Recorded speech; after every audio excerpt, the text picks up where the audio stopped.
வணக்கம். அம்மா நல்லா இருக்கிறேன். நீங்கள் என் பிள்ளைங்கள்லாம் எப்படி இருக்கிறீங்க? இப்போ அம்மா வீட்டில் என்ன டிஃபன் பார்க்கலாமா? உங்களுக்கு அதுலேயே உங்களுக்கு பொம்பளை பிள்ளை வச்சுக்கிறவங்களுக்கெல்லாம் எப்படி நகை வாங்கி வைக்கலாம்னு சொல்லிட்டு நான் சொல்கிறேன். அம்மா எப்படி வாங்கினா அது மாதிரி உங்களுக்கு சொல்கிறேன். என்ன இப்போ அம்மா வீட்டில் சாப்பாடு பார்த்துருமா? இங்கே பாருங்கள், எங்கள் வீட்டில் சூடான போட்டி குழம்பு வச்சுருக்கிறேன் அம்மா. இந்த பாருங்கள், அருமையான போட்டி குழம்பு வச்சுட்டேன். இப்போ தோசை ஊற்ற போகிறேன்.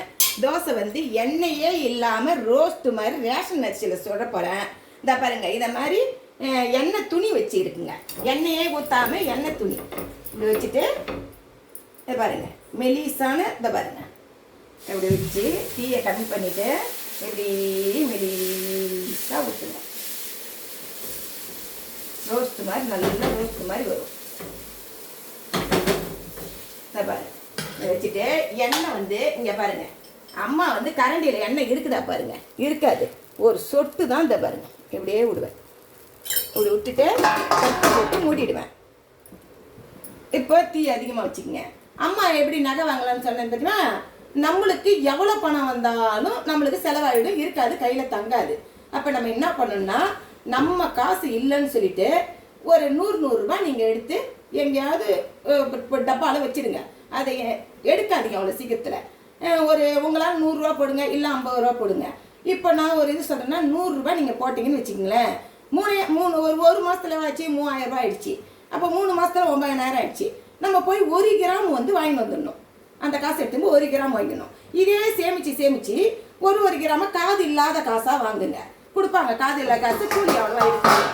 இந்த பாருங்கள், ரோஸ்ட் மாதிரி அம்மா தோசை ஊற்றிட்ட பாருங்க, எவ்வளோ இதுவாக இருக்குது பாருங்க.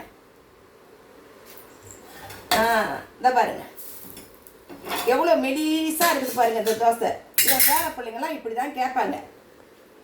இந்த பாருங்க, ரோஸ்ட்டாக இருக்குதுங்களா?